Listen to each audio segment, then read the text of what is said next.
Tactical. So I was down there training. Do you know what Terran This is the Tactical one where you see like a lot of like yes, celebs. The one where you see celebs. He trained Keanu Reeves for John Wick.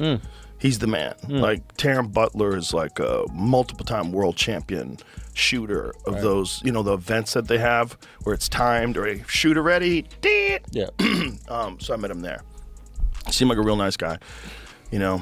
I didn't know anything about him back then. I didn't know much about his beliefs and views that were controversial. What happens when the world's biggest podcaster starts paying attention to the world's most controversial rapper? Not through a formal interview, not through a press release, but through 3-hour, unscripted, no-filter conversations where everything is fair game.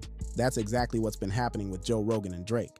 And whether you're a hardcore fan, a casual listener, or just someone who follows culture, what has unfolded over the last 2 years is something you need to understand.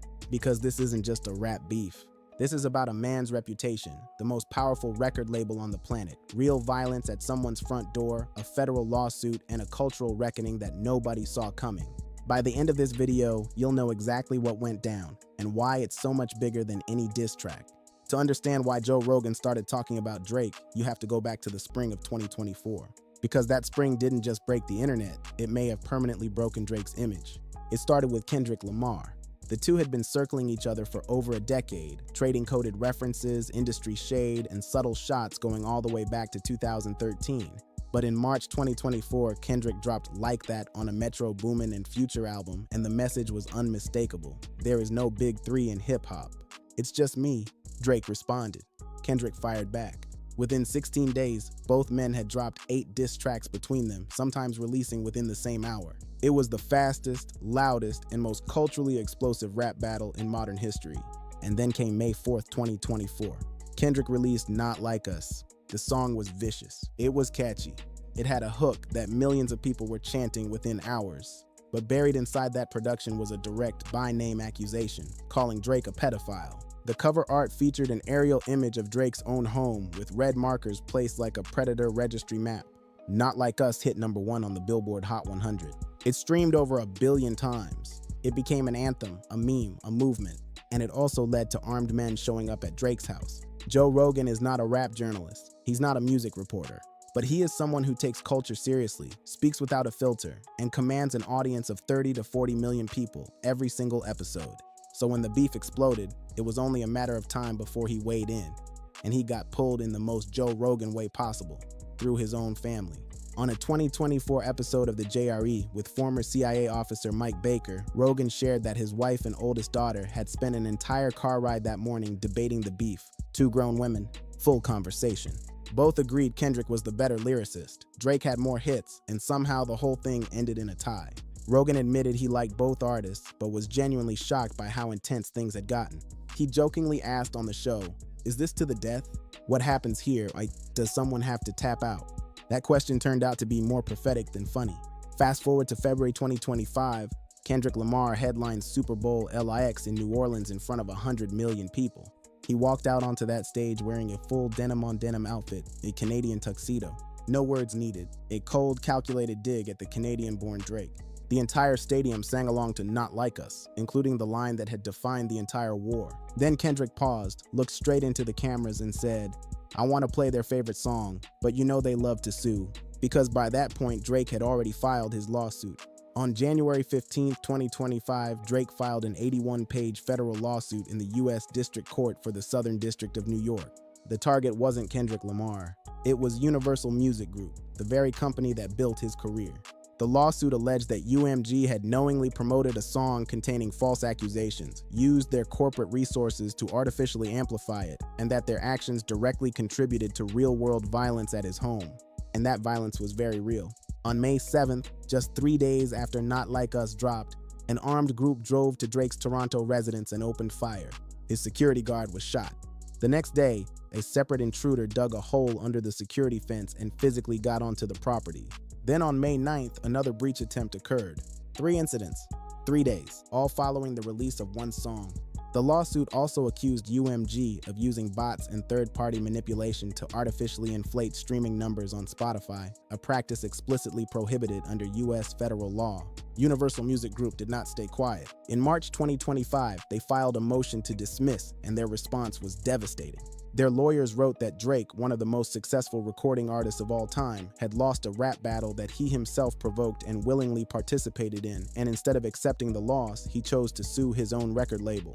But the most damaging part wasn't the tone, it was the hypocrisy argument. Before Not Like Us even existed, Drake had released his own diss track, Tailor-Made Freestyle, which used AI-generated voices of Tupac Shakur and Snoop Dogg to taunt Kendrick. In that track, the fake Tupac voice brought up allegations about Drake and young women.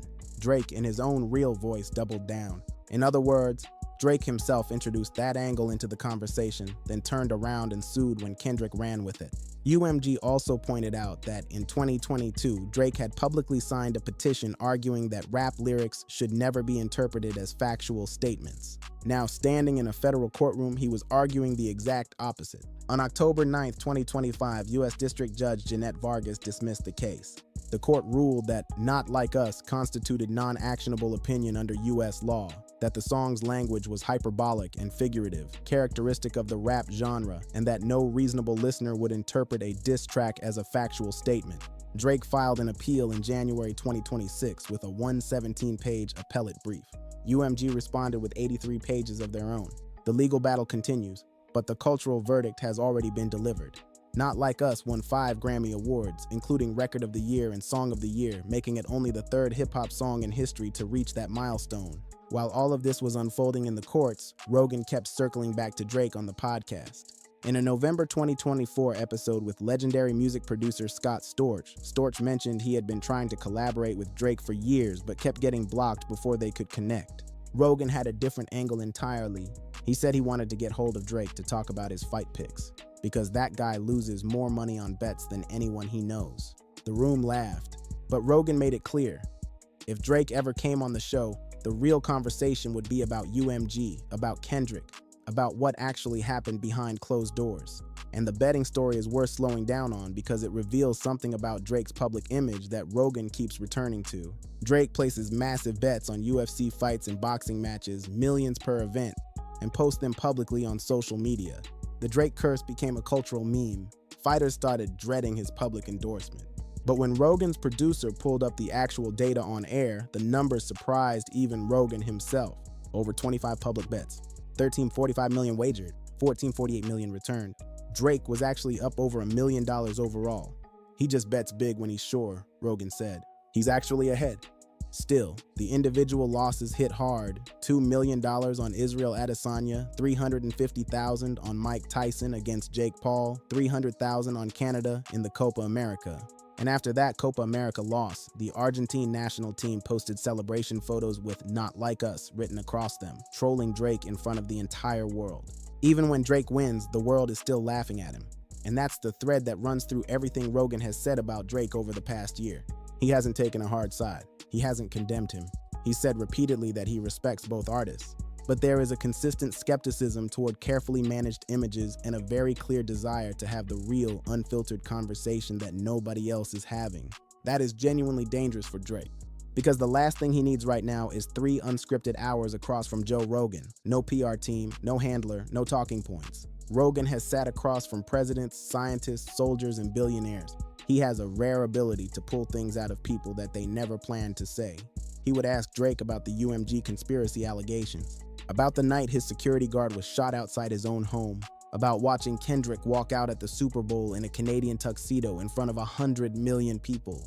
He would ask what Drake actually believes and what he doesn't.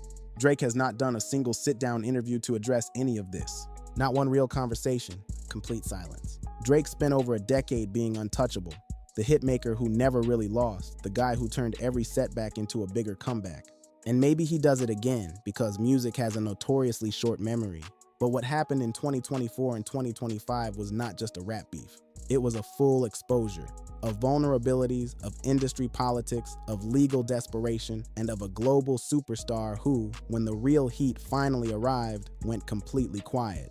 Joe Rogan didn't need to take Drake down. The situation did that on its own. All Rogan did was watch, comment, and leave the mic open. The question now is, will Drake ever pick it up? If this video gave you a clearer picture of what's actually been going on, hit that like button, subscribe, and drop your take in the comments. If Drake ever sits down with Joe Rogan, what's the one question you want asked? See you in the next one.